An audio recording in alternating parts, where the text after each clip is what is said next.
Bonjour à tous et bienvenue pour ce nouvel atelier Entreprendre proposé par la CCI Métropole de Bourgogne. Nous sommes heureux et fiers d'accompagner et d'aider tous les ans environ 1000 créateurs ou repreneurs dans leurs projets entrepreneuriaux sur nos territoires. Dans ce cadre, nous proposons tous les mois nos ateliers Entreprendre pour que chaque entrepreneur, partout sur le territoire, puisse profiter gratuitement d'informations fiables pour construire son projet. Je vous présente Émilie, je suis Isabelle, conseiller création reprise et nous accompagnons au quotidien des entrepreneurs dans la structuration de leurs projets et plus particulièrement sur l'étude de marché. Nous allons animer cet atelier aujourd'hui et nous serons appuyés par un membre de notre équipe dans le chat YouTube où vous pourrez poser toutes vos questions. Nous y répondrons directement dans le chat. Vous retrouverez sur notre chaîne YouTube des témoignages, des ateliers, des présentations de partenaires et je vous encourage à vous abonner à notre page, à commenter, à liker cette vidéo pour nous aider à faire connaître notre contenu à d'autres entrepreneurs. Je vous propose de démarrer. N'hésitez pas à poser toutes vos questions dans le chat. Comment bien conduire son étude de marché? Pourquoi? Comment? Faire soi-même son étude de marché, c'est un peu une méthode, quelques outils, mais surtout beaucoup de bon sens. L'étude de marché, c'est 95% pour vous. Cela vous permettra d'affiner votre projet, de prendre connaissance de l'environnement, de vous assurer que votre entreprise a les meilleures chances de réussite. Cela vous permettra également de comprendre le fonctionnement de votre marché, les tendances, vos clients, vos futurs concurrents. Si vous avez besoin d'un financement, elle sert en partie à convaincre un banquier ou un partenaire financier. Pourquoi faire une étude de marché? Eh bien, tout d'abord, pour évaluer le potentiel de votre marché. C'est la connaissance de vos clients et clients potentiels. Analyser leur comportement pour capter leur intérêt et éviter qu'ils n'aillent ailleurs. Faire mieux que vos concurrents ou différemment pour prendre votre place sur ce marché et trouver votre positionnement. Anticiper les freins et les obstacles. Affiner votre stratégie. S'assurer la viabilité commerciale de votre projet. Comment s'y prendre? Les étapes traditionnelles. Analyse du contexte global. Où allez-vous mettre les pieds? Choisir votre marché? Quelles solutions apportez-vous? Et à qui? Analyser la demande. De quoi vos clients ont-ils besoin, envie? Quelles problématiques rencontrent-ils? Analyser l'offre existante, concurrence. Quels acteurs, quelles solutions, quelles tendances? Et définir du coup votre stratégie. Les 4 grandes étapes de l'étude de marché. On parle de l'entonnoir, donc on part de général, l'étude macroéconomique, qui est l'analyse du contexte, les acteurs du marché. Puis après, on va étudier la concurrence, l'offre existante, la clientèle, les partenariats, les prescripteurs. Et puis donc, choisir votre lieu d'implantation, votre zone géographique, l'expérience client, qu'est-ce que vous allez faire vivre à vos clients, vos fournisseurs, donc les contacter pour obtenir des informations précises. Et puis tout simplement aussi bien présenter votre offre, votre positionnement, votre différenciation. Alors on va quand même commencer par quelques définitions pour mieux comprendre. Qu'est-ce qu'un marché? Alors le marché, c'est un lieu d'échange de biens, de produits et de services. C'est la rencontre entre les vendeurs et les clients, mais aussi l'ensemble des besoins, des attentes, des solutions. Les clients potentiels.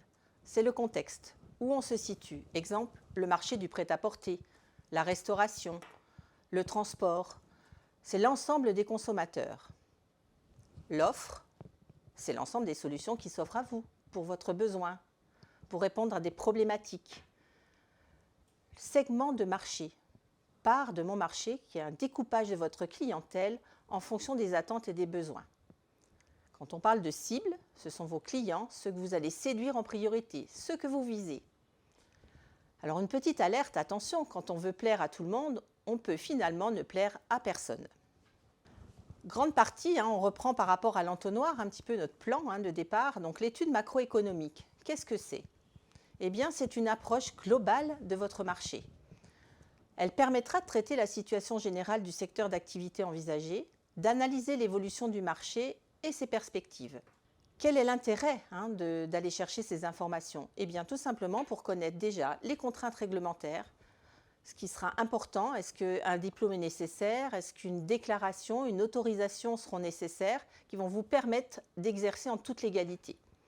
L'évolution économique du secteur, les tendances aussi, les tendances sociétales qui peuvent influencer sur les actes d'achat, les consommateurs avec leurs attentes, leurs habitudes, leurs priorités, et tout simplement l'ensemble des acteurs du marché. Donc pour anticiper et intégrer ces éléments dans votre projet. Alors l'étude macroéconomique, c'est effectivement quelques recherches. Alors, on va dire vive Google, hein, parce que ça vous permet de faire vos recherches de façon beaucoup plus simple, mais pas que. Donc les CCI aussi peuvent vous aider dans ces recherches, parce que nous avons des études qui sont réalisées, vous avez des cabinets d'études de marché, donc vous avez quelques liens qui vous ont été mis, des sources officielles auprès de certains ministères, des instituts de sondage, alors aussi toutes les fédérations professionnelles et les syndicats.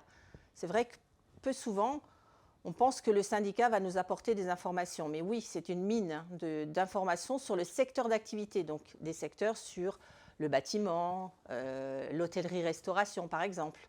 La presse aussi, avec tous les articles qui vous permettent de connaître l'évolution du secteur, les nouveaux arrivants sur le marché également. Donc des recherches un petit peu qui vous permettent d'avoir cette tendance.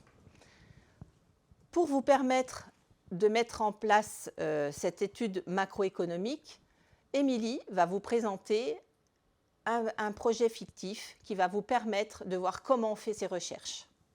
Comme vous l'a dit Isabelle, nous vous proposons de découvrir les principes d'une étude de marché avec la présentation d'un exemple parfaitement fictif qui est le projet de création d'un nouveau caviste sur la petite ville de Tournu.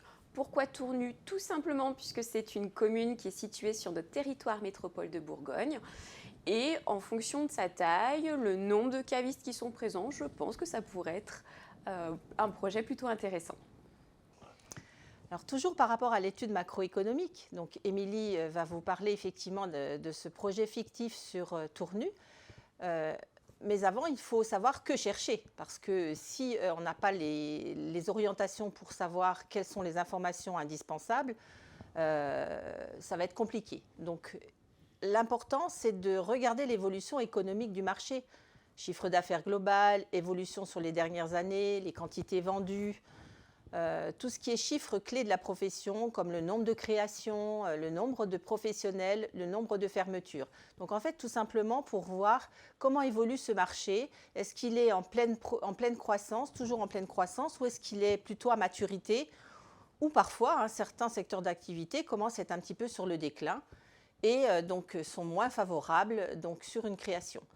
C'est là qu'on peut se poser la question, est-ce que je crée ou est-ce que je reprends d'ailleurs, en fonction de l'évolution de ce secteur d'activité. S'il est plutôt à maturité, ça veut dire qu'il y a peut-être un grand nombre de concurrents.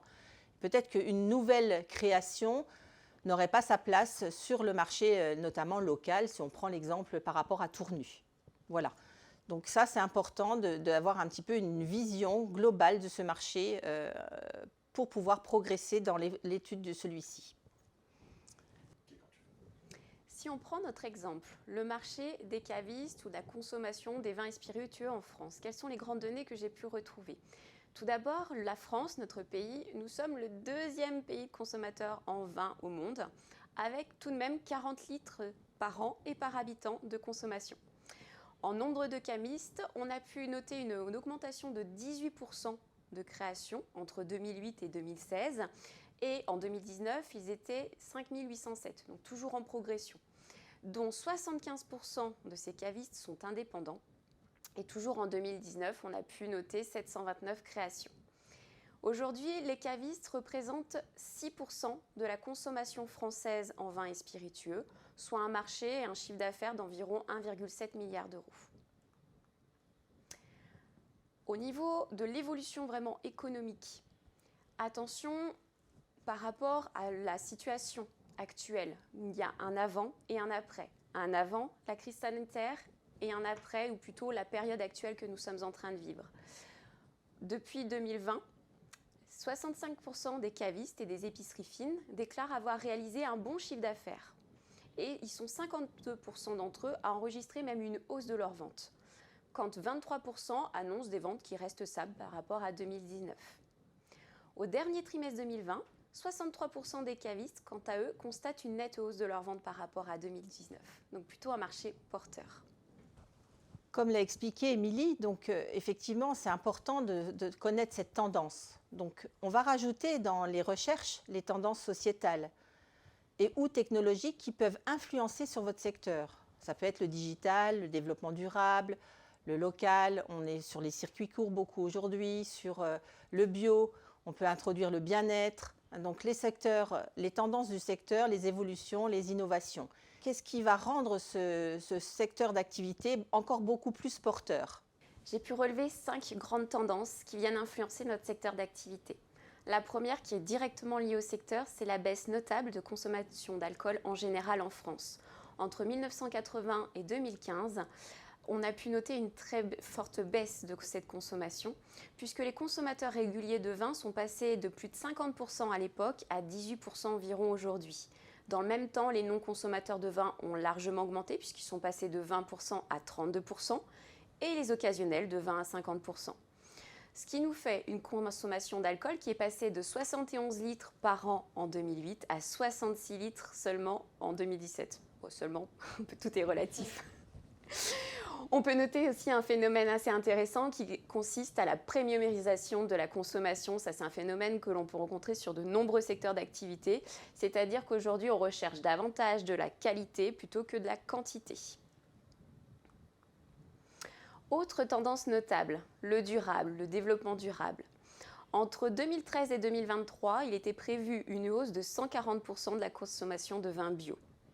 71% de notre population consomme aujourd'hui au moins une fois par mois des produits bio. Un acheteur sur deux est prêt à payer plus cher pour un vin qui est labellisé bio. Les motivations des consommateurs pour le vin bio sont 1. De s'assurer la qualité du vin, 2. De soutenir tout ce qui est terroir et producteur, et enfin, bien sûr, le respect de l'environnement. Troisième tendance, le digital. Aujourd'hui, la vente en ligne, elle facilite l'accès à l'information, tout ce qui est conseils, comparatifs, donc elle se développe. 9% des Français aujourd'hui achètent en priorité leur vin sur le web. 70% des acheteurs sur Internet sont âgés de 18 à 44 ans. En 2020, on a pu constater également une augmentation de 22% des achats de vin faits en ligne, contre une augmentation seulement de 11% à l'échelle globale des autres marchés, des autres secteurs d'activité. On note également une croissance de 35% des trafics des flux enregistrés sur les sites spécialisés de vins et spiritueux. Malgré tout, cette croissance est limitée sur tout ce qui concerne les vins en ligne, tout simplement puisque les autres secteurs représentent aujourd'hui à peu près 13% de leur chiffre d'affaires, tout ce qui est e-commerce, alors que le secteur des vins et spiritueux ne représente aujourd'hui que 5,5% de son marché. Autre point notable dans les tendances, la proximité, cette volonté de revenir à quelque chose de plus proche. Les consommateurs préfèrent faire leur choix sur place ou avoir un contact direct avec les commerçants. Leur comportement évolue, ils cherchent plus de services, plus de proximité et surtout la possibilité de déguster. La proximité devance encore le digital dans la distribution, on l'a vu juste avant. Et pour 56% des vignerons, des cavistes, des épiceries fines, les ventes en direct contribuent jusqu'à 30% de leur chiffre d'affaires. Et pour 44% d'entre eux, elles dépassent encore largement toutes les ventes en e-commerce. 32% des acheteurs de boissons alcoolisées aujourd'hui fréquentent les cavistes.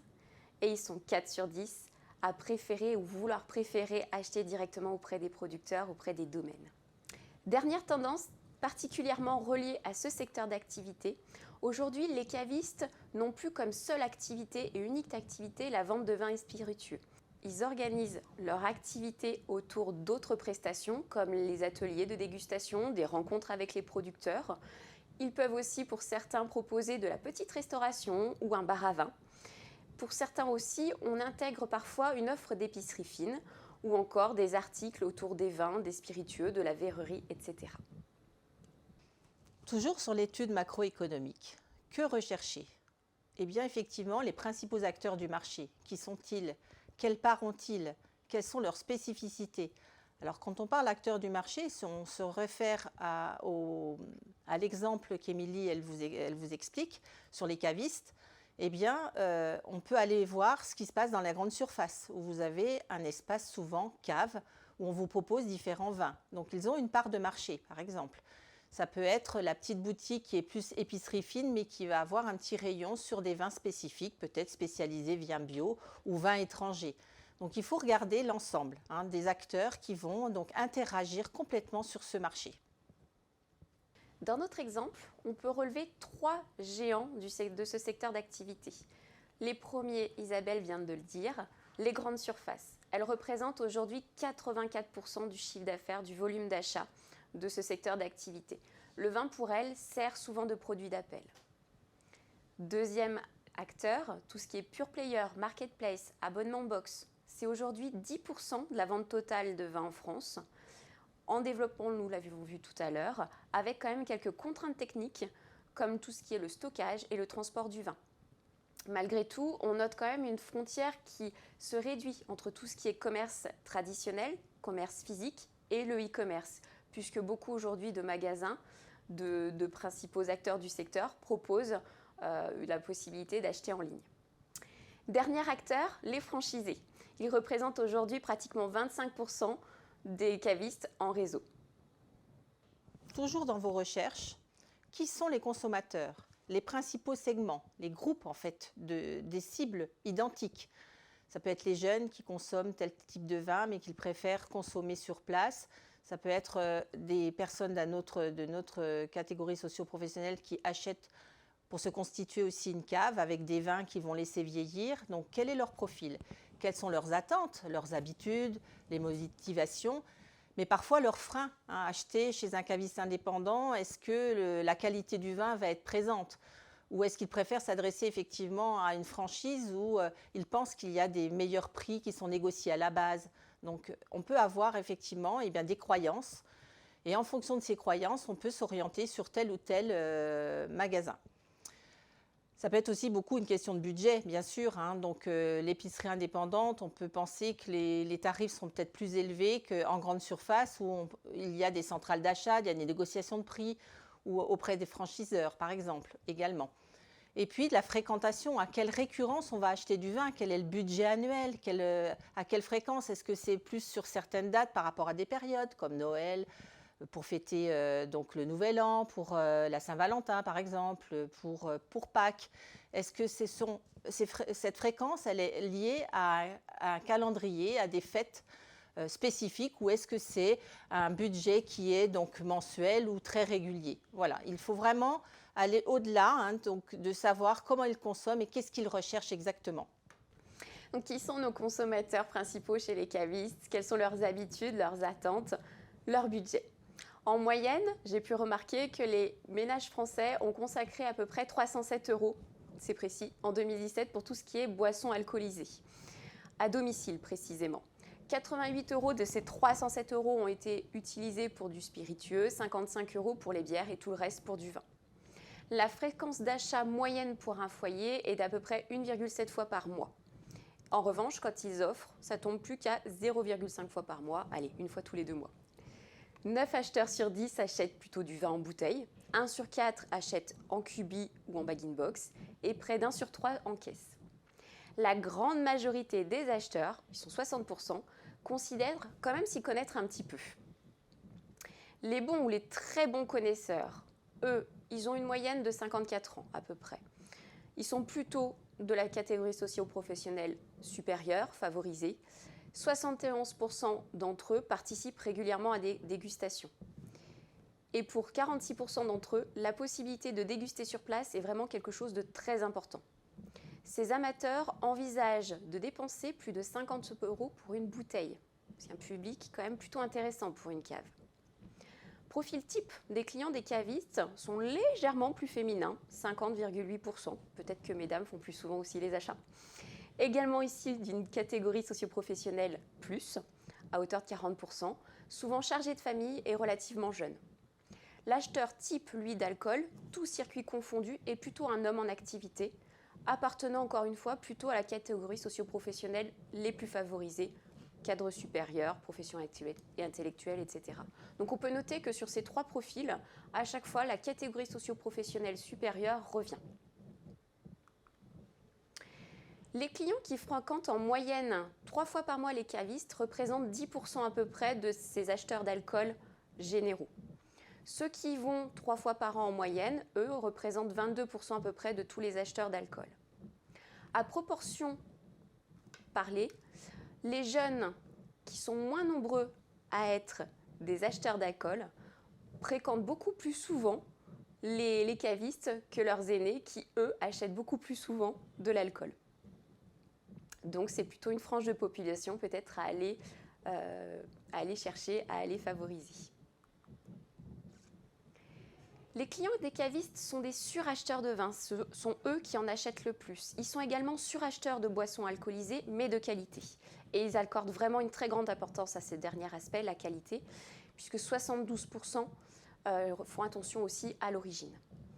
Ils sont également suracheteurs de bière, toujours suracheteurs de bière de qualité. C'est vraiment un point que l'on peut retrouver pour ces 3 types de consommation. Petite parenthèse par rapport à la bière artisanale, c'est un secteur qui est en pleine expansion, où on enregistre une augmentation de plus de 6% par an depuis 10 ans. Et 74% des consommateurs la boivent plutôt en été. Et enfin, les clients des cavistes attendent une offre très large, diversifiée, des vins atypiques, méconnus, une gamme renouvelée, avec la bouteille d'exception pour l'occasion particulière.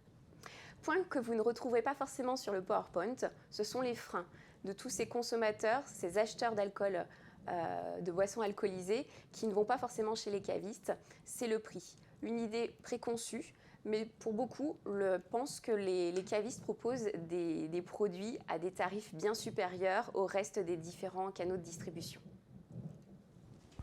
Donc toujours par rapport à l'étude macroéconomique, un outil, la matrice SWOT.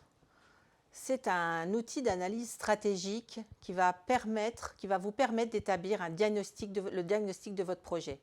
Il synthétise donc les forces, les faiblesses de l'entreprise, ainsi que les opportunités et les menaces potentielles du marché.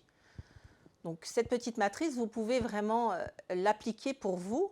Donc, vous trouverez facilement une maquette en cherchant sur le net, où on peut, lors d'un accompagnement, bien entendu, vous fournir donc, un outil spécifique que vous pourrez donc remplir vous-même. Donc sur la partie, on a la partie interne par rapport au marché, donc l'aspect effectivement force et faiblesse. Et puis sur l'externe, l'environnement qui peut être la tendance du marché, ça peut être la législation qui peut évoluer, qui va influencer complètement. Soit ça apporte une opportunité parce qu'on allège certaines choses par rapport à la loi, soit on les renforce. Et donc dans ce cas-là, ça peut être une menace. On peut trouver aussi dans les menaces la baisse du pouvoir d'achat, qui va influencer effectivement sur un marché spécifique. Donc, Émilie va vous présenter une matrice SWOT en lien avec l'exemple sur le caviste. Si nous reprenons notre exemple, quelles sont les forces et les faiblesses de notre projet de caviste? Donc, dans les forces, déjà, le projet créer un commerce de proximité, avec la sélection de produits de qualité en direct de chez les producteurs, pas du tout de négoce, pour pouvoir raconter une histoire, raconter les origines du produit. Je proposerai également un rayon bio pour ses adeptes et la volonté d'organiser donc des soirées thématiques, des soirées dégustation, probablement en lien avec des restaurateurs connus de la région. Les faiblesses. J'ai pu noter, on le verra un peu plus tard, la présence d'un concurrent et également peut-être mon manque de connaissances sur tout ce qui concerne la communication. Et là, je m'entourerai de professionnels, bien entendu, pour pallier à cette faiblesse. Les opportunités et les menaces de notre environnement, quelles sont-elles? Donc, on l'a vu tout à l'heure, la France est le 2e pays consommateur de vin.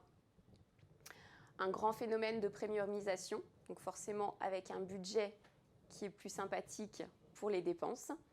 L'engouement pour le vin bio, qui est très porteur également. La hausse des attentes sur tout ce qui est commerce de proximité, le service, la dégustation. La possibilité de proposer une offre élargie chez le caviste, avec tout ce qui est dégustation, atelier, produits dérivés.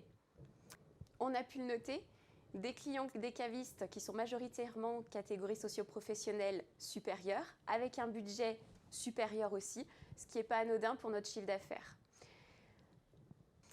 Un dernier point auquel on n'aurait peut-être pas forcément pensé sans cette étude macroéconomique, c'est cette jeune génération qui aujourd'hui est également cliente des cavistes.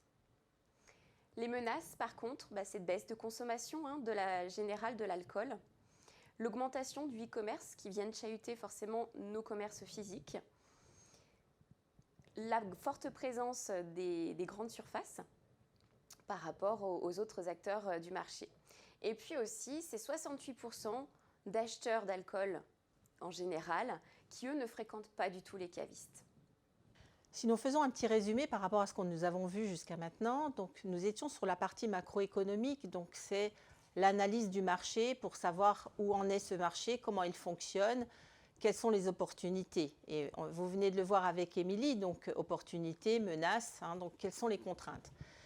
On poursuit donc dans l'étude de marché à travers l'analyse de la concurrence, l'étude de la concurrence. Ça va vous permettre de connaître le marché qui va être plus local. Là, on est plus sur le terrain, on commence à arriver sur une étude de terrain. Alors, qu'est-ce que l'analyse de la concurrence? Donc, ça permet de repérer les produits et les services qui répondent aux mêmes besoins que votre offre. C'est analyser ces différents concurrents, directs et indirects, pour trouver votre positionnement, c'est-à-dire vos tarifs, la valeur ajoutée que vous voulez apporter, votre différenciation, quelle gamme de produits vous allez proposer, quels sont vos plus, quels sont pour vous différencier par rapport à ces concurrents. C'est également vérifier d'éventuels nouveaux projets concurrents. Essayez de regarder des articles de presse, rencontrer des acteurs qui peuvent vous donner des informations. Ça peut être tout simplement directement auprès de viticulteurs qui peuvent aussi avoir connaissance de nouveaux projets. Donc l'objectif, toujours dans l'analyse de votre projet, c'est d'aller chercher l'information auprès de certains professionnels et partenaires qui pourront être aussi vos partenaires par la suite. Donc attention, quand on parle de concurrence, un concurrent peut à un moment donné devenir plutôt un partenaire, voire un prescripteur. Donc n'essayez pas de dire tous les concurrents, ils travaillent mal, c'est pas bien ce qu'ils font, moi je ferai mieux. Non, on peut être aussi complémentaire. Et c'est l'étude de la concurrence qui va vous permettre de voir justement si ces concurrents sont de véritables concurrents et voir comment ils fonctionnent ou est-ce qu'ils peuvent devenir des partenaires. Donc dans notre exemple, qui sont les principaux concurrents que j'ai pu relever? Concurrent physique, présentiel, il y a une cave, un caviste qui s'appelle Saint-Valérien, qui se trouve en plein centre-ville de Tournu. Une autre cave, mais plutôt destinée à des vignerons producteurs, qui s'appelle les vignerons de Mancé. Enfin, bien sûr, on retrouve le supermarché présent sur Tournu, qui s'appelle Auchan.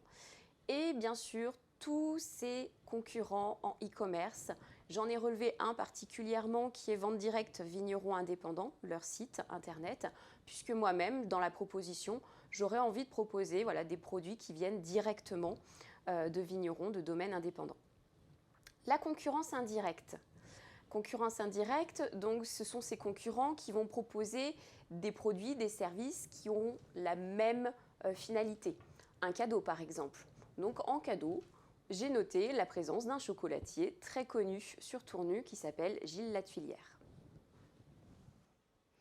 Donc, quel que soit votre projet, que ce soit dans le domaine du prêt-à-porter, de la restauration rapide,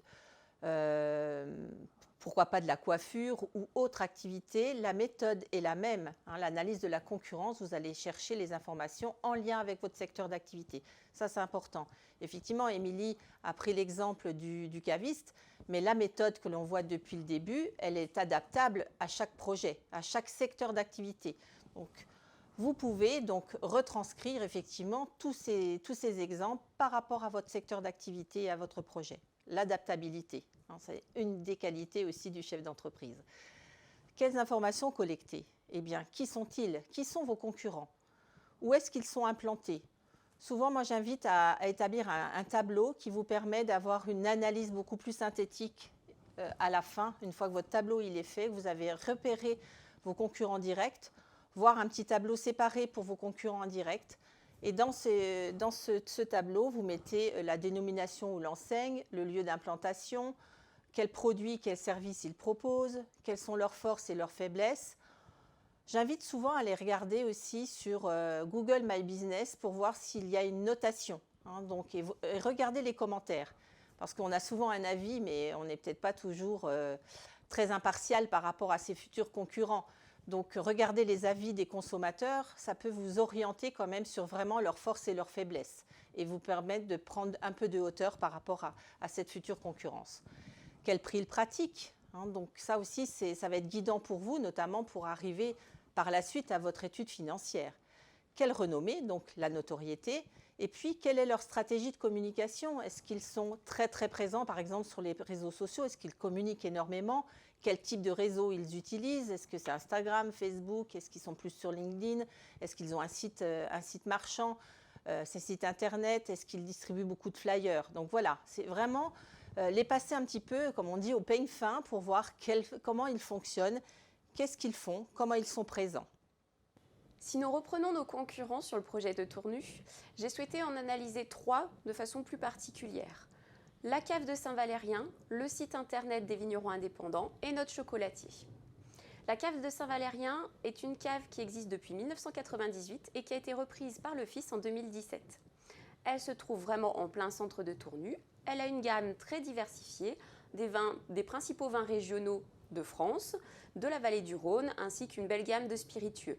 En termes de prix, il y en a à peu près pour tous les budgets. Difficile de parler d'une fourchette de prix.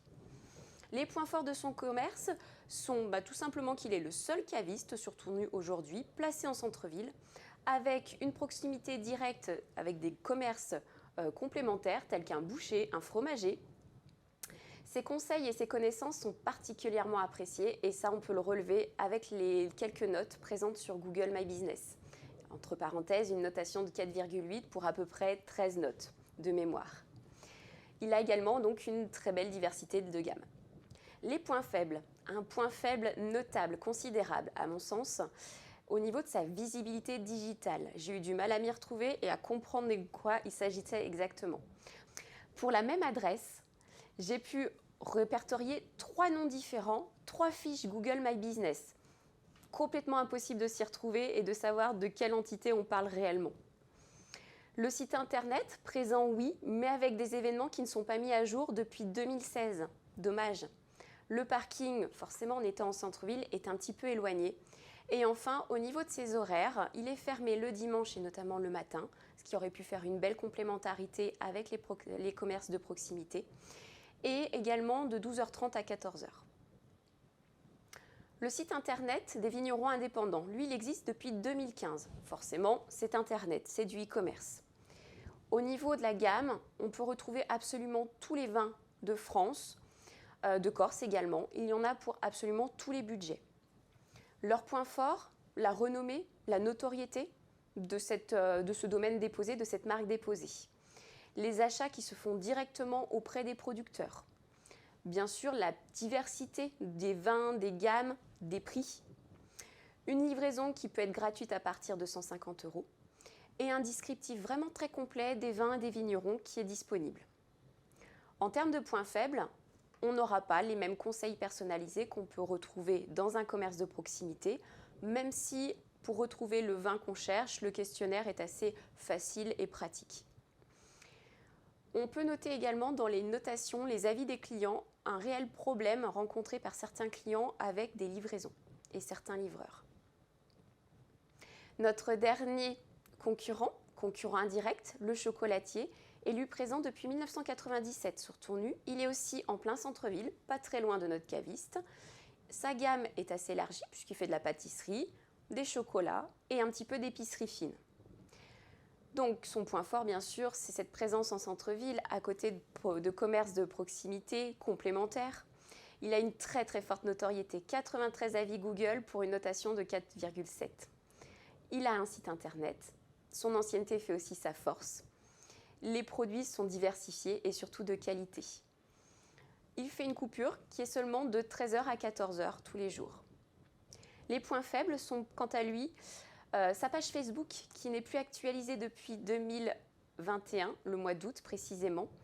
Et bien sûr, comme pour le centre-ville, le reste du centre-ville, un parking qui est un petit peu éloigné. En complément de cette analyse un petit peu plus poussée des concurrents, j'aime toujours aller confronter mon projet avec un confrère suffisamment éloigné en France pour pouvoir échanger librement sans que ce soit pris forcément pour de la concurrence déloyale.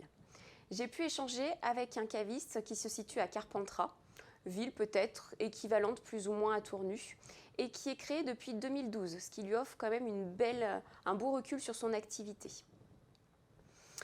Il a une gamme très diversifiée puisqu'il présente absolument toutes les principales régions françaises de vin. Il a aussi une très belle gamme de bières avec 100 références et il organise tous les vendredis soirs des after-work. Les conseils que j'ai pu en retirer, c'est d'avoir une très bonne connaissance des vins et spiritueux, d'être capable de faire des accords mets et vins, d'apporter ces conseils-là aux clients. Bien sûr, d'avoir une gamme de produits assez large, tant en genre, sur les différentes régions, des vins, des spiritueux, qu'en prix. Il faut privilégier à son sens les vins qui ont une histoire, quelque chose à apporter, à expliquer aux clients. Provenant du coup directement des producteurs, c'est vraiment l'idéal.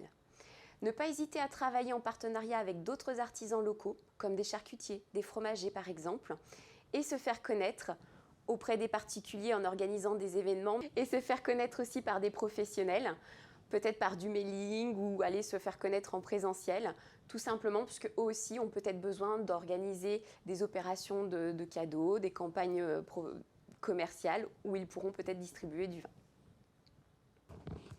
Donc nous avons vu l'analyse macroéconomique, l'analyse de la concurrence, et là nous allons à faire l'analyse de votre clientèle. Comment donc analyser cette clientèle? Eh bien, nous pouvons donc faire une étude quantitative. Par rapport à ce que vous avez déjà étudié, vous aviez une offre au départ qui était en tête, vous avez vu comment le marché fonctionnait, comment votre offre elle va se préciser. Donc il faut, à travers effectivement l'étude de la concurrence, vous avez vu quelle était l'offre globale, l'offre générale par rapport à vos concurrents. Eh bien, il faut regarder par rapport à la clientèle, est-ce que ce que vous allez proposer va complètement leur correspondre, répondre à une attente, répondre à une problématique. Donc il faut aller vérifier. Et c'est là qu'on va interroger une clientèle, une potentielle clientèle, pour connaître exactement ce qu'ils souhaitent trouver sur leur ville, sur votre lieu d'implantation, quel que soit bien entendu votre secteur d'activité. Donc il faut vérifier que votre cible, il faut qu'elle soit mesurable. Donc, vous devez pouvoir compter le nombre d'acheteurs potentiels. Alors, à travers effectivement un questionnaire, on va pouvoir avoir un certain nombre de retours, ce qui va vous permettre d'estimer le potentiel derrière de consommateurs. Il faut que ce soit accessible. Vous devez pouvoir toucher votre cible par des points de vente, des fichiers clients, les médias. De quelle façon vous allez pouvoir les toucher? Alors, aujourd'hui, effectivement, quand on parle de médias, on s'oriente beaucoup sur les réseaux sociaux parce que ça permet de diffuser, par exemple, un questionnaire de façon beaucoup plus large et d'avoir un certain retour en quantité. Donc ça, c'est important. Il faut voir la rentabilité. L'investissement que vous devez faire pour toucher votre cible doit être inférieur au chiffre d'affaires que cette cible va vous générer. Ça, c'est votre marché. Alors, les outils pour mesurer votre cible, donc vous avez des statistiques effectivement locales, vous avez des indicateurs aussi, et puis donc différents sites qu'on vous a indiqués que vous pourrez donc aller consulter. L'analyse de la clientèle, c'est aussi à travers les partenaires et les prescripteurs. Pensez également à répertorier et quantifier vos futurs partenaires et vos prescripteurs. Alors, qui sont ces partenaires? Quelle incidence, quelle influence ils vont avoir sur votre projet? Eh bien, ce sont eux qui vont faciliter le développement commercial de votre activité. Ils vont également légitimer votre image, votre positionnement, puisqu'ils vont vous prescrire, ils vont vous orienter leurs propres clients par rapport à vous en fonction de ce que vous allez proposer. Donc, tout à l'heure, je parlais de complémentarité. Souvent, on peut être complémentaire de concurrents, mais qui sont finalement des partenaires. Donc la complémentarité, elle est très importante et c'est justement dans l'analyse de votre concurrence que vous allez pouvoir dire, eh bien, finalement, on est complémentaire parce que vous allez caler votre offre juste par rapport à ce qui est proposé aujourd'hui. À travers notre exemple, je vous propose de voir un petit peu quel est le potentiel de nos futurs clients. Donc la population qui réside sur Tournu et sur une zone qui recouvre à peu près 15 minutes autour de Tournu, notre zone de chalandise. Donc sur Tournu, on va compter à peu près 5800 personnes qui y vivent et 2570 personnes qui y travaillent. Sur nos 15 minutes autour, c'est un potentiel de pratiquement 24 000 personnes aujourd'hui. J'ai relevé aussi les personnes qui sont de la catégorie socio-professionnelle supérieure, puisqu'on l'a vu en études macroéconomiques, c'est un segment un petit peu clé pour la clientèle des cavistes. Et sur notre zone et sur la commune de Tournu, ça représente à peu près 38% de notre population qui y réside. Les plus ou moins jeunes, de 29 à 44 ans, sont quant à eux à peu près à hauteur de 17%, 18% de la population qui réside sur notre zone de chalandise. Et les 44-59 représentent également un potentiel de 19 à 20% de notre zone de chalandise. Je n'oublie pas non plus le potentiel important du tourisme de cette ville, de Tournu, puisqu'aujourd'hui, la fréquentation de l'abbaye Saint-Philibert de Tournu, donc un site touristique a priori connu et reconnu, cette fréquentation est estimée à peu près à 200 000 entrées en 2020.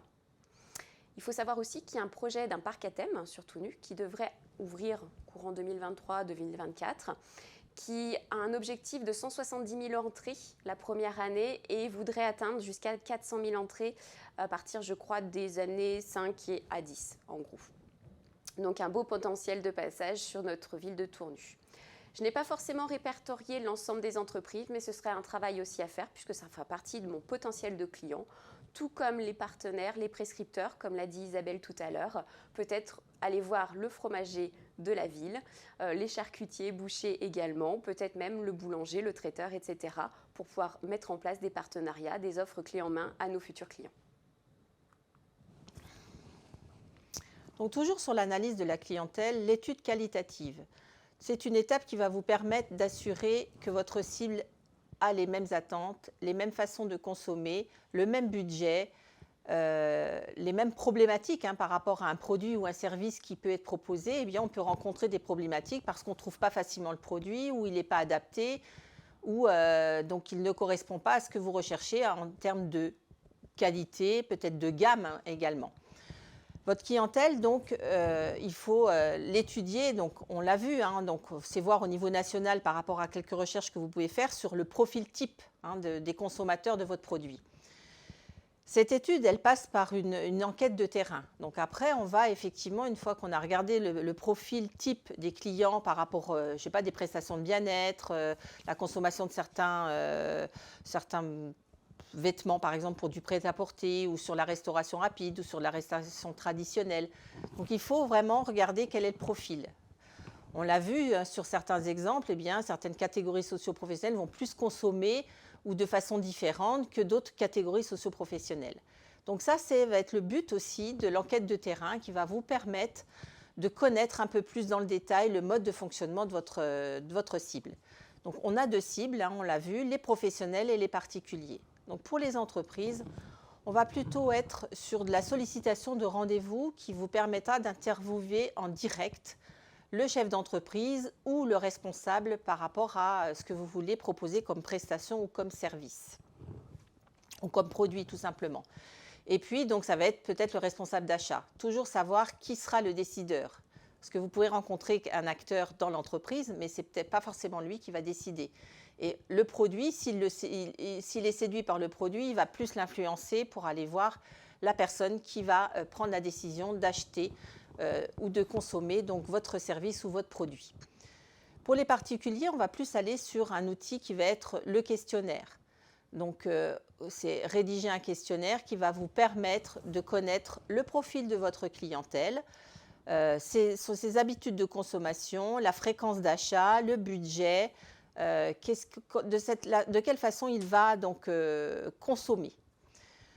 Donc, avant d'aller sur le questionnaire, je vais vous présenter un outil qui s'appelle le Persona et qui va vous permettre d'affiner en fait votre cible.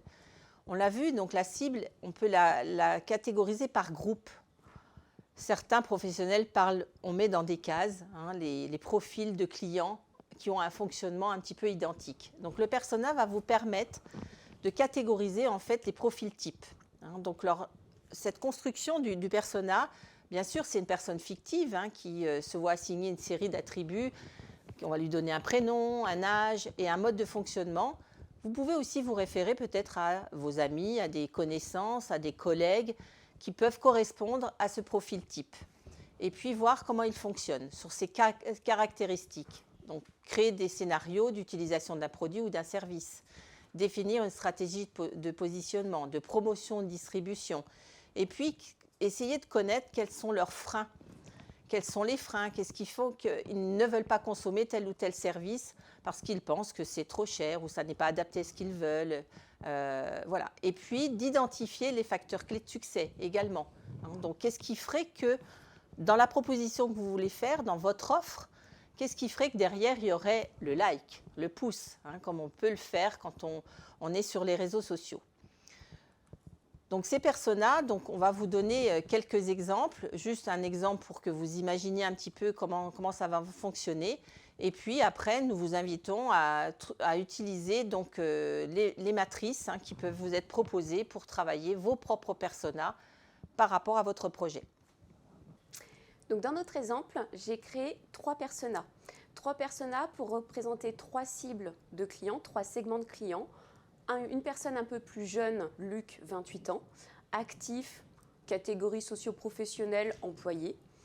On a aussi Cécile, 36 ans, professionnelle libérale, mère de famille.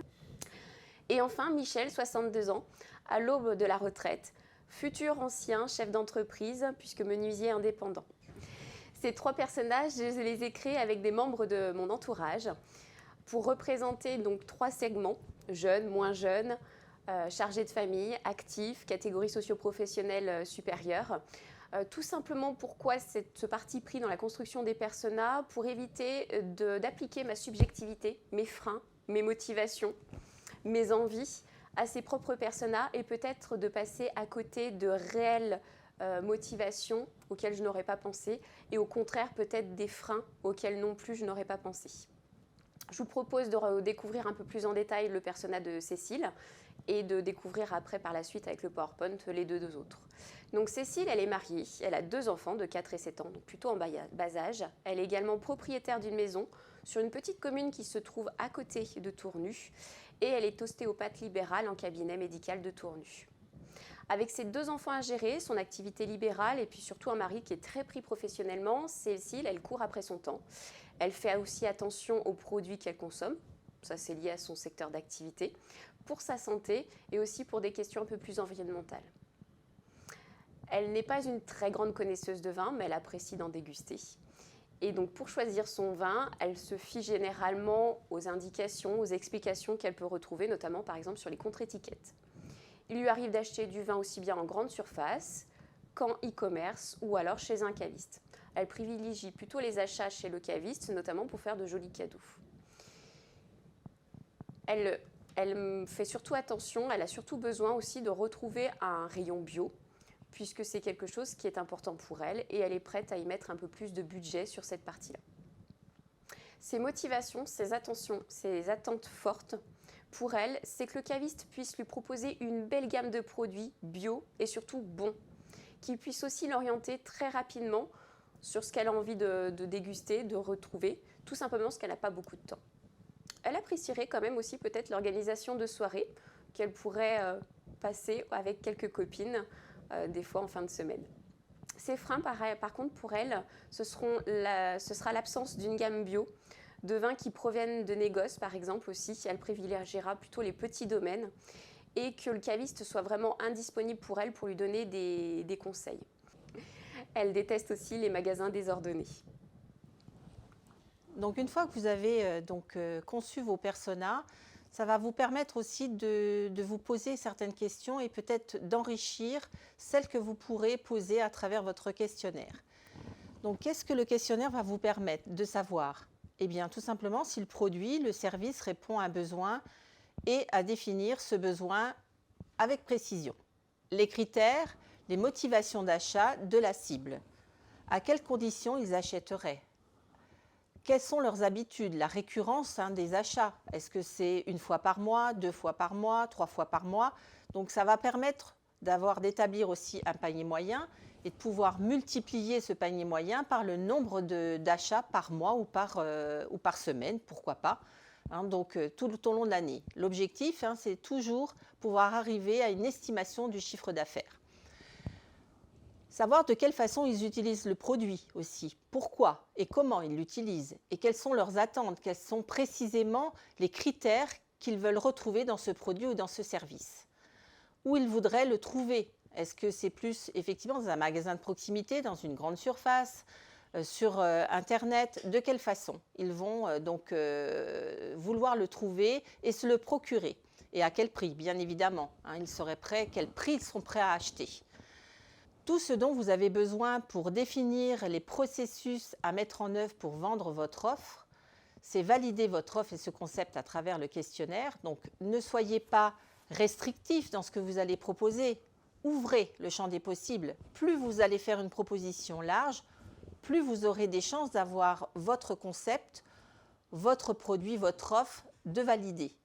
Il est bien évident, si vous faites valider uniquement ce que vous avez envie de vendre et de proposer, eh bien, ce sera validé comme vous le souhaitez. Donc, il faut avoir la possibilité de prendre du recul par rapport à ce que vous allez proposer et de se dire, eh bien oui, il y a un véritable marché ou pas. Donc là, on arrive vraiment sur des choses qui vont être crédibles, qui vont vous permettre de prendre des décisions et d'avancer dans votre projet. Donc toujours à travers le questionnaire, eh bien, c'est avoir aussi le profil de vos futurs clients. Est-ce qu'ils sont jeunes? Quelle catégorie socio-professionnelle? Où est-ce qu'ils résident? Peut-être, pourquoi pas, où est-ce qu'ils travaillent? Savoir aussi une notion de quantité, de prix prêt à mettre. Bref, de répondre aux dernières questions encore en suspens. Le questionnaire se découpe en 3 parties. Déjà, la présentation de votre projet. Remercier pour la participation à l'enquête. Pour leur dire que ça ne leur prendra pas trop de temps. Donc, il faut avoir un questionnaire qui se fasse en 5, 6, 7 minutes maximum. C'est déjà beaucoup. Il faut pouvoir identifier le répondant. Âge, sexe, catégorie socio-professionnelle, lieu de résidence, lieu de peut-être, pourquoi pas, de travail, pour permettre de vous assurer de la cohérence des réponses avec la segmentation. Les questions qui vous permettront de compléter votre étude de marché, qui valideront les hypothèses du business model et les informations recueillies dans l'étude macroéconomique. C'est l'objectif effectivement du questionnaire. Il faudra aussi, à travers ce questionnaire, pouvoir faire une analyse de celui-ci. Donc, pour éviter les biais, n'hésitez pas à faire appel à un professionnel indépendant, pourquoi pas, ou à un chargé d'études dans les CCI pour revoir votre questionnaire ou auprès de votre conseiller qui vous accompagne pour le valider et puis pouvoir le tester. Donc, ce qui est important, c'est effectivement, avant de le diffuser à grande échelle, c'est de pouvoir le tester sur un petit panel. Et le face-à-face vous permet de voir quelle est la réaction aussi de vos personnes interrogées. Faites également, donc voilà, lire, tester votre questionnaire, peut-être dans un premier temps à votre entourage, mais l'entourage n'est pas toujours facilitateur. Soit ils sont pour, soit ils sont contre votre projet, et donc ils ne vont pas forcément répondre avec toute sincérité. Donc essayez d'aller un petit peu plus loin et d'interroger un petit panel de personnes que vous ne connaissez pas. Pensez à adapter donc le mode de diffusion à votre cible. Exemple, si vous diffusez uniquement à travers les réseaux sociaux, est-ce que si votre cible est majoritairement des personnes d'un certain âge, est-ce qu'elles vont être touchées à travers votre réseau de diffusion? N'oubliez pas le traitement des réponses. Prévoyez d'utiliser un outil pratique. Rédigez vos questions de façon à faciliter la lecture des réponses et le traitement statistique. Exemple, âge du répondant, travailler par fourchette d'âge, idem pour les budgets. Donc, ce qui est le plus utilisé, c'est Google Forms.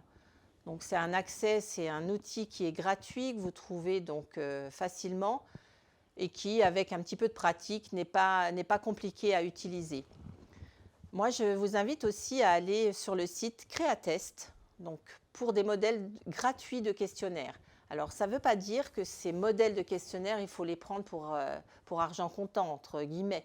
Ça peut vous donner un petit peu, ça peut être guidant pour voir quel type de questions ils sont posées et puis vous en inspirer.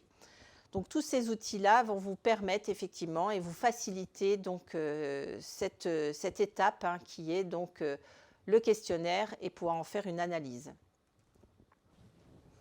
Donc, je vous présente un modèle de questionnaire que je pourrais diffuser pour ce projet de caviste à Tournu. Les premières questions sont vraiment dirigées, comme l'a dit Isabelle tout à l'heure, pour connaître l'identité des répondants et du coup mieux comprendre la teneur des réponses. Donc j'ai besoin de savoir qui me répond, homme, femme, tranche d'âge, catégorie socio-professionnelle, lieu d'habitation, pourquoi ces gens fréquentent Tournu, à quel moment, quelle est leur situation, leur attrait pour les alcools en général, vin, bière, spiritueux. J'ai aussi besoin de connaître un petit peu leurs habitudes. Est-ce que c'est eux, personnellement répondants, qui font les achats d'alcool ou est-ce que c'est quelqu'un d'autre? À quelle fréquence ils achètent? Quel budget? Pour quelle catégorie? Est-ce qu'ils fréquentent un caviste? pour ce type d'achat? Oui, non. Sinon, pourquoi? Quelles sont les raisons? Quels critères sont importants pour eux? Et quel degré d'importance ils accordent chez un caviste, qu'ils aimeraient retrouver chez un caviste? Quels services sont importants aussi pour eux? Et enfin, bien sûr, tous ces produits, ces activités peut-être complémentaires qui me permettraient d'augmenter mon chiffre d'affaires, de produire une offre beaucoup plus large, qu'ils aimeraient aussi retrouver. Dans toutes ces questions, je propose un maximum de réponses pour faciliter le traitement tout simplement des statistiques, faciliter aussi le temps de réponse et le temps de réflexion de mes répondants pour éviter que le questionnaire soit trop compliqué et trop pénible pour eux, sans oublier à chaque fois une dernière réponse autre ouverte pour leur proposer de m'apporter d'autres suggestions auxquelles je n'aurais peut-être pas forcément pensé, mais qui seront toujours la bienvenue pour compléter cette offre. Enfin, je termine mon questionnaire par vraiment une question ouverte et large. Est-ce qu'ils ont des remarques, d'autres suggestions à me proposer? Et sans oublier la toute dernière, s'ils auraient envie d'être prévenus de la future ouverture de ce caviste, de me laisser une adresse mail qui sera spécialement dédiée à cette information et à rien d'autre. Pour la diffusion, je vais m'attacher à le diffuser par le biais de mon entourage, en leur demandant bien entendu de répondre et de rediffuser à leur tour. Je viserai des pages Facebook telles que « Tu sais que tu viens de Tournu quand ?» qui est une grosse communauté sur cette page. Il y a aussi Tournu Solidarité que j'ai pu repérer, et puis d'autres pages de communes aux alentours qui regroupent aussi un certain nombre de personnes habitant aux alentours, comme J'aime Cuiserie ou « Tu sais que tu viens de Sensé quand ?» Je demanderai aussi peut-être un article à la presse locale pour présenter mon projet et essayer de diffuser aussi mon questionnaire par ce biais-là. L'analyse de la clientèle a effectivement son importance, mais également l'emplacement, savoir où vous allez vous implanter. Quel que soit votre projet, de toute façon, il y a un lieu d'implantation, que ce soit à travers un local commercial ou professionnel, mais également, pourquoi pas, à votre domicile. Cas des commerçants ambulants, par exemple, certaines professions libérales ou de services qui n'ont pas besoin de locaux professionnels et qui ont juste besoin d'une domiciliation où ils vont faire tout leur administratif, mais leur activité va se faire soit à travers un site internet, soit chez le client en direct ou dans des lieux comme les marchés ou des foires, etc. Donc de l'implantation dépendra votre zone de chalandise. On l'a expliqué un petit peu à travers les exemples qu'on vous a donnés, donc l'importance de la zone de chalandise. Lorsqu'on a besoin d'un local commercial, l'emplacement est le point clé de la réussite quand même de votre projet. Alors pourquoi? Parce que il va falloir trouver le local qui corresponde à vos critères, mais qui soit bien placé, avec un passage assez important. Et donc il faut avoir en tête quelques points de vigilance. Le premier point de vigilance, c'est effectivement ce qu'on va vous proposer comme type de bail commercial ou professionnel. Donc, ce qu'il faut savoir, et vous le verrez à travers notre atelier sur les différents statuts juridiques et justement sur la partie bail commercial ou bail professionnel, on a le délai de rétractation pour certains actes, sauf pour le bail commercial où vous n'avez pas de délai de rétractation. Donc attention, à partir du moment où vous apposez votre signature et que vous signez un bail commercial, vous êtes engagé immédiatement. Donc ça veut dire derrière, un paiement d'un loyer, des charges, etc. Donc la première chose à faire quand vous avez besoin, vous avez trouvé un local, demandez un exemplaire du bail commercial et faites-le relire par un professionnel, un juriste, un avocat ou par un cabinet d'expertise comptable qui aura les compétences pour relire cet acte. Donc faites-vous accompagner, entourez-vous de professionnels pour avoir le meilleur conseil. Ce qu'il faudra vérifier, effectivement, c'est l'accessibilité. Les locaux doivent être accessibles aujourd'hui à tout handicap. L'attractivité de la zone d'implantation, quel est le passage, le flux. Les communes font beaucoup d'analyses de flux au niveau des piétons. Donc ça va vous permettre de voir si la rue dans laquelle se trouve ce local, elle est attractive, est-ce qu'il y a un gros passage. Mais c'est aussi vous mettre dans cette rue pour regarder, tout simplement, être observateur. Qu'est-ce qui se passe? Quelle est l'attitude en fait des personnes qui fréquentent cette rue? Est-ce qu'ils la fréquentent parce qu'ils descendent d'un arrêt de bus ou autre pour rejoindre une autre rue qui est beaucoup plus commerçante? Qu'est-ce qui se passe dans cette rue? Quel type de commerce? Est-ce que ce sont des commerces qui vont être complémentaires aux vôtres ou pas? Le contexte de la zone de chalandise, les concurrents bien sûr, hein, où est-ce qu'ils sont vos concurrents directs? Vous les avez analysés, mais là, est-ce qu'ils sont très proches de vous ou pas? Quel est le potentiel client? Quels sont les autres acteurs qui sont dans cette zone de chalandise? Alors le choix du local va également avoir son importance par rapport à sa taille, bien sûr. Hein. Si vous avez besoin de 50 mètres carrés et que le local que vous trouvez n'en fait que 20, est-ce que ça va être compatible avec l'activité? Mais ça va être aussi la visibilité. Est-ce que la vitrine, elle est très visible? Est-ce que vous allez pouvoir faire une décoration qui va être attractive? Est-ce qu'elle va être éclairée? Est-ce qu'il y a du passage même la nuit? Parce que c'est une rue qui est très fréquentée, même à pied ou en voiture ou en bus. Est-ce qu'il y a effectivement des arrêts, des parkings qui sont proches de votre local? Est-ce qu'il y a une nécessité de travaux? Est-ce que ces travaux sont très importants ou pas? Quelles sont les clauses dans votre bail? Regardez par exemple si vous voulez vous lancer dans un métier de bouche, eh bien est-ce que c'est possible justement de s'installer dans ce local? Certains mettent sauf métier de bouche, sauf activité trop sonore ou olfactive parce qu'il y a des odeurs. Donc il faut vraiment regarder toutes les conditions qui vous permettent ou non de vous engager par rapport à ce local. Alors, pour notre projet de caviste sur Tournu, j'ai eu la possibilité de visiter un premier local. Premier local où j'ai pu noter 2 points très positifs, très intéressants.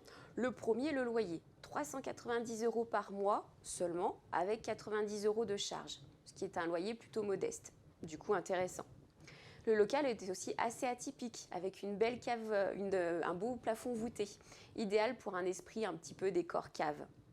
En revanche, ce local ne sera pas retenu. Pourquoi? Tout simplement, il est situé sous des arcades, en retrait en plus par rapport au trottoir, donc tout simplement un manque criant de visibilité. Il est également situé en centre-ville, donc à proximité directe de mon concurrent, et l'accès, on l'avait vu tout à l'heure, un petit peu difficile, puisque pas trop éloigné de tout ce qui est parking. Dernier point important, ce local représente une surface seulement de 29 mètres carrés, donc un espace trop restreint pour représenter les différents produits que je souhaite, organiser en plus des événements, sans oublier qu'il n'y a même pas d'espace de stockage proposé.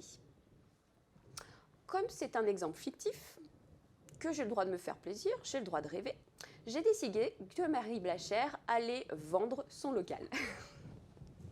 Tout est permis dans un exemple fictif. Pourquoi ce local? Pourquoi celui-ci et pas un autre? Tout simplement déjà par rapport à sa superficie, par rapport à sa façade. C'est quelque chose de neuf, malgré tout avec un aspect rustique qui va parfaitement avec un projet tel qu'un caviste. La possibilité aussi de séparer ce local en deux lots qui feraient une surface de 100 mètres carrés chacun, avec un loyer, je pense, autour de 1 250 € qu'il faudra vendre, je vous l'accorde, mais pour une surface comme celle-ci, c'est plutôt intéressant.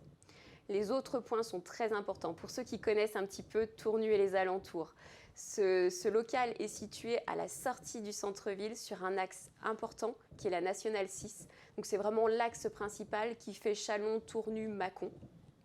Et en plus, le commerce a lui-même son propre parking avec en plus une place spécialement dédiée aux personnes à mobilité réduite. Donc c'est celui-là pour lequel j'opte.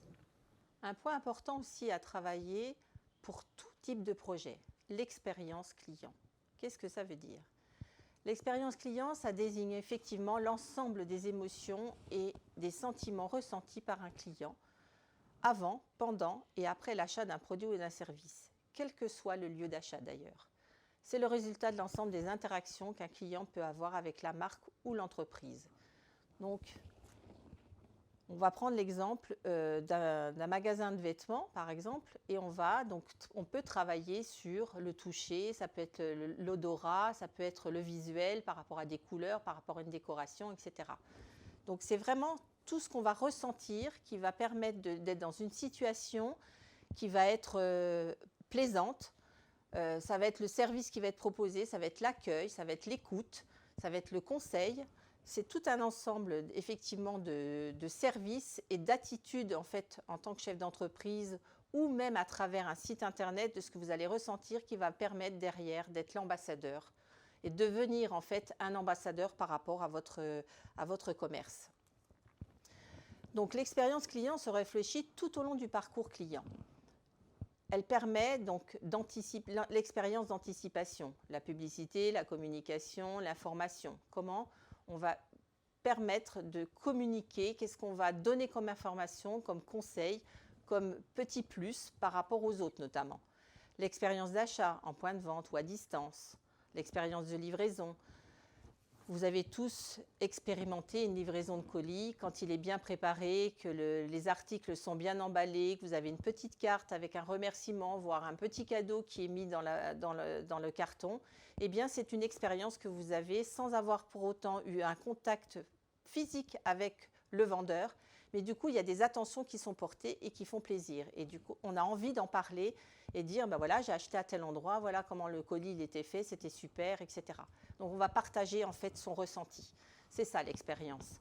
Ça va être l'expérience d'utilisation, de consommation du produit. J'envoie un article qui est peut-être un peu technique, eh bien, je vais joindre une petite notice qui va être très claire, qui va permettre de faire un montage facile, de s'attribuer et d'utiliser le produit de façon aisée. L'expérience de service après-vente, le service client, c'est l'intégralité qui fait l'expérience client et qui va permettre à vos clients de devenir vos ambassadeurs. Dans notre projet, l'expérience client sera principalement axée sur le point de vente, l'espace de vente.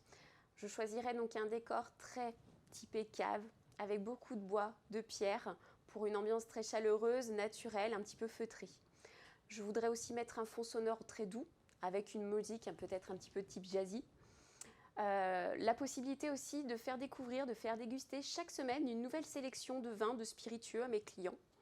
Et enfin, pour chaque achat, je remettrai donc un sac craft à fenêtre pour pouvoir voir un petit peu le contenu, tout simplement, et un descriptif du produit où j'aurais pris le temps de décrire un petit peu le domaine, qui sont les viticulteurs, les conseils de dégustation, avec quel type de mets vont les produits qu'ils auront achetés et comment mieux le conserver, mieux le déguster. Et pour les clients qui l'acceptent, la tenue d'un fichier client avec leurs coordonnées, leur date d'anniversaire, leur goût que j'aurais pris le temps de noter, l'historique aussi de leurs différents achats, ainsi que leurs attentes. J'essaierai de mettre en place une communication qui sera vraiment personnalisée, peut-être avec des offres promotionnelles ou l'organisation d'événements vraiment à destination de certains profils que j'aurais pu répertorier au sein de mon fichier. Nous en sommes à la 6e étape, les fournisseurs. Souvent, je pose la question quand j'accompagne des porteurs de projets, de leur dire « est-ce que vous aurez des fournisseurs ?» Certains me disent oui, d'autres me disent non. Quelle que soit votre activité, que vous soyez sur une activité de commerce pur ou de service, eh bien, vous aurez des fournisseurs. Le fournisseur n'est pas uniquement parce que j'ai besoin de constituer un stock. Ça peut être aussi par rapport à des services. J'ai besoin d'un référencement optimal par rapport à mon site internet. J'ai besoin d'être garanti que si je tombe en panne ou s'il y a une incidence par rapport à mon site internet, d'être dépanné facilement. Donc, ça peut être votre assureur. Donc, tout ce qui va générer derrière un achat, un investissement, bien sûr, par rapport à du matériel, du mobilier, mais aussi par rapport à des charges qui vont vous incomber tous les mois par rapport à votre projet.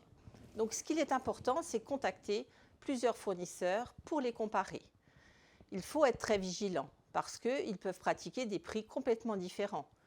Un exemple, faites faire un devis, vous avez besoin d'un expert comptable, eh bien, vous demandez des devis et vous allez pouvoir comparer et puis choisir. Alors, le prix n'est pas forcément le seul critère qui va vous permettre de choisir, c'est aussi le contact que vous avez avec ce fournisseur. Hein, c'est parce que, est-ce que vous avez envie de travailler avec ce fournisseur? Est-ce que toutes les conditions, leurs conditions d'achat vous correspondent, les services qu'ils vous proposent? Et puis surtout, vérifier leur fiabilité et leur santé financière. Alors pourquoi? Parce que certains fournisseurs peuvent faire vraiment de la communication, etc., mais pour autant, ils ne sont pas en bonne santé. Alors, ils peuvent être en redressement judiciaire, avoir besoin de se redresser justement et de faire des affaires. Donc, ils vont mettre un petit peu une communication offensive justement pour gagner des futurs clients, pour essayer de remonter la pente. Mais parfois, ils n'y arrivent pas. Donc, vous versez un acompte et derrière, eh bien, vous pouvez avoir le risque de perdre votre acompte. Ça peut paraître gros, mais ça arrive très souvent. Donc, soyez très vigilants, soyez en alerte par rapport à ces fournisseurs et essayez de les connaître un maximum. Donc, vous avez quelques sites internet qui vous sont indiqués pour vous permettre d'avoir des informations, c'est société.com, c'est Infogreffe, c'est aef.cci.fr. Donc allez chercher de l'information pour vous garantir derrière le choix de votre fournisseur. L'offre, 7e étape. Sans positionnement clair, votre entreprise ne sera pas perçue clairement par les clients. Vous aurez donc des difficultés à leur vendre votre produit et votre service. Le positionnement, qu'est-ce que c'est ? Qu'est-ce qui va faire que vous allez vous différencier des autres aussi ? Le positionnement correspond à la position qu'occupe une marque dans l'esprit des consommateurs face à ses concurrents sur différents critères. Ça peut être un prix. J'ai une politique de prix bas. Effectivement, mais derrière mon image, tout ce que je vais mettre en place va être en fonction de ce prix. Si on prend dans la grande surface, on va avoir les discounts, les Lidl ou autres magasins. À l'intérieur, quand vous regardez, ils ne vont pas rechercher à avoir des rayons qui sont de grande qualité. Ça peut être sur des palettes, etc. Mais c'est ce qui permet peut-être aussi d'avoir des prix beaucoup plus bas. Donc, soyez en phase avec l'image que vous recherchez. Si vous êtes sur du haut de gamme, tout doit correspondre au haut de gamme. C'est-à-dire votre logo, votre communication, votre posture, mais également l'aménagement de votre local ou toute votre communication qui va en découler. Donc, quelles sont les caractéristiques, quels sont vos critères ? Donc ça, c'est important et il faut toujours être en phase. Il faut être aussi en phase, vous, personnellement, avec votre positionnement. Un exemple, vous prenez le positionnement du bio. Vous avez un commerce de proximité, vous vendez de l'épicerie fine, par exemple, et vous dites, moi, je me positionne sur du bio. Il faut que vous soyez, vous, propre consommateur de bio, convaincu des bienfaits du bio sur votre santé pour pouvoir transmettre à vos clients toute cette philosophie par rapport au bio. Parce qu'en face de vous, vous aurez certainement des consommateurs avertis. Donc, il faut pouvoir être sur la même longueur d'onde avec eux et avoir le même discours. Par rapport à votre offre et par rapport à votre positionnement, quel message voulez-vous faire passer auprès de vos clients ? Le positionnement de votre produit ou votre service, c'est la base pour affiner votre offre, définir votre tarification, définir votre politique de distribution et votre politique de communication. Ces aspects doivent être en cohérence avec votre positionnement. Cette étape est donc essentielle. Donc, l'offre pour notre projet. Je voudrais proposer une gamme large et variée de vins représentant toutes les régions françaises viticoles. Des vins qui seront par contre exclusivement en provenance directe des producteurs des domaines et pas du négoce. La proposition d'une gamme bio pour pouvoir satisfaire cette demande-là, d'une gamme aussi plutôt locale, régionale, pour satisfaire aussi les touristes de cette région. En plus, avec notre situation géographique, la côte chalonnaise à toute proximité, le Mâconnais, on a de quoi faire. Bien entendu, une gamme de spiritueux, puisqu'il y a de la demande aussi sur ce marché-là pour les cavistes. Et aussi et surtout, une gamme de bières artisanales, puisqu'on l'a vu, avec une très belle croissance de 6% en moyenne chaque année. C'est incontournable. Mes tarifs, ou en tout cas les produits en fonction des tarifs, j'aimerais pouvoir proposer quelque chose plutôt entrée et moyenne gamme, proposer des pépites accessibles à tout le monde. Je sois le caviste un petit peu de toute personne qui a envie de se faire plaisir sans se poser trop de questions niveau porte-monnaie. Je voudrais proposer aussi des box, peut-être même avec des abonnements, des coffrets cadeaux, type box apéritif par exemple ou box découverte. Il y aura aussi un petit rayon épicerie fine avec des choses à déguster avec les vins, bières et spiritueux, type tartinade, etc. Un rayon verrerie, accessoires pour tout ce qui est dégustation, et aussi la proposition de cartes cadeaux. J'organiserai des dégustations, des ateliers œnologiques en partenariat avec des producteurs, des restaurateurs, des traiteurs, peut-être même des pâtissiers, peut-être à hauteur de 2 fois par mois. Enfin, je proposerai aussi la possibilité de privatiser en soirée la cave pour pouvoir organiser des dégustations privées. Il y aura également la possibilité d'avoir une carte fidélité où dès 150 € d'achat cumulé, j'offrirai une bouteille de vin découverte. Les horaires de cette cave seront du mardi au samedi en continu de 9h à 19h. Niveau communication, je mettrai en place une page Facebook qui me servira de vitrine et qui me permettra aussi de communiquer des informations générales sur mes fournisseurs, sur certains produits, sur certaines tendances, mais aussi sur les événements que j'organiserai au sein de mon magasin. Et pour finir, avec le fichier client des personnes qui le souhaitent, j'organiserai donc une communication personnalisée via des mailings. Donc je voudrais vous parler de quelques pièges à éviter. Alors surtout, ne survolez pas votre étude de marché. pour éviter de prendre trop de risques, de manquer de crédibilité, de recul aussi par rapport à votre projet ou d'oublier des faits importants. Structurer et planifier, c'est se fixer des dates butoirs, découper les étapes. Garder son projet pour soi, c'est se priver de retours et d'expériences de chacun ainsi que de réseaux et de contacts utiles. Un projet dont on ne parle pas, on ne peut pas le faire vivre. Car communiquer sur son projet, c'est se nourrir des retours de futurs clients et de son écosystème avec un but d'améliorer son offre et sa stratégie. Vouloir plaire à tout le monde, effectivement, c'est ce qu'on souhaite. Mais quand on veut plaire à tout le monde, je vous l'ai dit tout à l'heure, on ne vend rien à personne. Vous déploierez beaucoup d'efforts si votre offre est trop large. Cela peut impliquer un stock important, donc du coup un coût, un besoin en personnel qualifié, plus difficile d'être remarqué et de se différencier. Choisir un public précis, il sera toujours possible d'élargir votre cible. Une fois qu'on a réalisé son étude de marché, on peut commencer effectivement à rédiger ce qu'on appelle le business plan, puisque l'étude de marché, comme l'étude financière, s'intègre complètement dans un business plan et qu'il permet de présenter l'intégralité de son projet à différents interlocuteurs, comme un banquier, un avocat, des partenaires, des experts comptables. On y trouve qui on est, pourquoi ce projet. Les informations doivent être pertinentes et synthétiques. Votre étude de marché est intégrée au business plan, bien sûr, le prévisionnel également. Le statut juridique aussi, choisi est expliqué, pourquoi. Et une présentation simple et claire est préconisée. Si on peut dire à quoi sert l'étude de marché, eh bien c'est un outil d'aide à la décision. C'est le premier outil d'aide à la décision qui va vous permettre de dire, eh bien, mon projet, mon produit, mon service n'est pas tout à fait adapté à un marché. Donc soit eh bien, on fait ce constat-là, où on a des freins à l'entrée qui peuvent être réglementaires, qui sont trop importants, et dans ce cas-là, eh bien, on peut abandonner son projet. La deuxième étape, ça peut être partiellement inadapté, donc on sait qu'il y a quelque chose qui ne va pas, donc soit on arrive à l'identifier, on retourne dans l'étude de marché et on revient sur certains points et on modifie son projet en fonction, soit on n'arrive pas trop à cerner quelle est la problématique. Donc on peut passer à l'étude financière et dans ce cas-là, on va détecter peut-être l'élément qui va être à revoir. Si votre projet, vous le sentez complètement adapté, eh bien vous pouvez effectivement donc vous orienter sur l'étude financière. Cet atelier touche à sa fin. Nous vous remercions de nous avoir écoutés. Nous espérons que vous avez trouvé des réponses ou que de nouveaux questionnements vous sont apparus. Vous avez encore quelques minutes pour poser vos questions dans le chat. Nous vous invitons à découvrir nos autres ateliers Entreprendre que nous diffusons tous les mois. Vous pouvez vous inscrire directement depuis notre site internet. Nous serons ravis de vous accompagner pour vous aider à construire votre projet. Alors, n'hésitez pas à contacter nos espaces Entreprendre ou vous rendre sur notre site internet pour découvrir nos accompagnements. Nous vous souhaitons beaucoup de réussite dans vos projets entrepreneuriaux et à très bientôt.